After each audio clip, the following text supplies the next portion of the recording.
Up. Del Pino Man is asking if I'm an Elvis fan. No, man. Elvis is a fan of me. I was born with those sideburns. Worked in other cool places.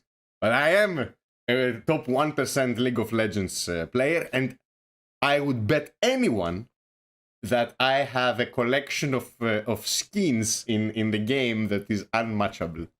Top 1% in Hearthstone, top 1% in TFT, top 1% in Battlegrounds, I would say. I'd like to show you a quick demo of our game.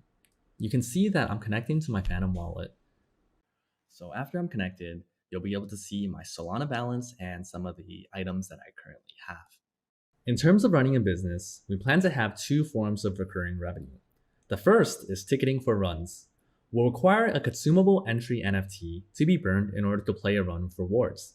The rewards can include a large variety of things, such as soul, items, and more entry NFTs, allowing skilled players to potentially play for free continuously and giving an incentive to be skilled at the game. We've seen many games get destroyed by speculators, driving up the price of participation, and ultimately leaving the actual players of your game with the bag. That's why one important aspect we're implementing is a price ceiling on runs, where we'll allow players to mint an infinite amount of entry NFTs on our site for 0.1 SOL. We'll also have a battle pass system, where players pay a fixed amount of SOL to mint a limited edition pass, which accrues experience based on how many days they play during that time period. This is an engagement tool that will return most of its value back to the players if they manage to complete it.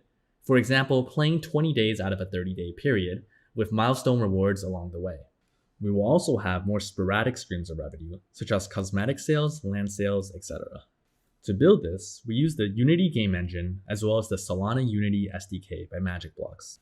One thing we're excited about is our cross-build system. The fact that we will maintain a non-crypto version of the game means that we can release it on the iOS, Android, and Steam store, something other crypto games can't do.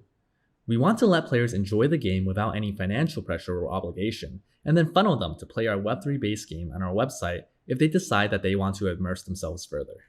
We decided to build on Solana because of how important NFTs are to our game. The ease of NFT minting and transfers allows us to have a frictionless user experience, which is important for our target audience of non-Web3 native players. The unique cheapness of Solana rights also allows us to implement anti-cheat on-chain. We built this game specifically for Grizzlython and actually had to pivot halfway through, so we're still in the very rough early stages. One of the biggest areas we're currently focusing on is the idea of user progression. Why am I playing this game? We think that by adding an account experience system and adding in auxiliary features in the Michi ecosystem, we'll give players a sense of purpose as they play.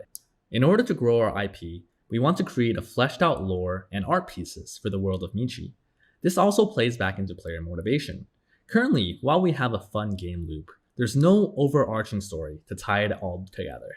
I think the presentation is not great because they've made one presentation which kind of is going to be used as to raise, which they have some revenue and some things on how they're going to make money, and about battle passes and ticketed runs and things like that, which I don't think are any use for us or for the hackathon judges.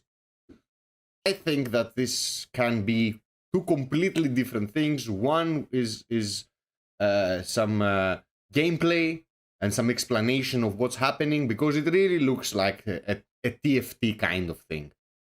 So I would suggest making two completely separate presentations, and I will actually submit this as a comment. Again, this is light-hearted reviewing. Reviewing is going to be done by a team of people that are going to provide more details on the reviews. So let's go to their website. Home. So it doesn't work out there. Select your starting IBO. So I have Aqua, Seedlet, and Fangsley.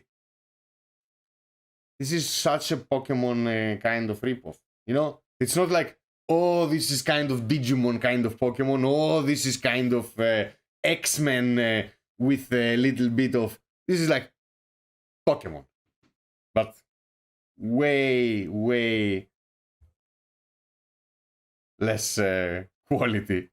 So, Fangsley, Leafbud, and Aqua. Aqua, Blazemp, and Sunray. I'll do that.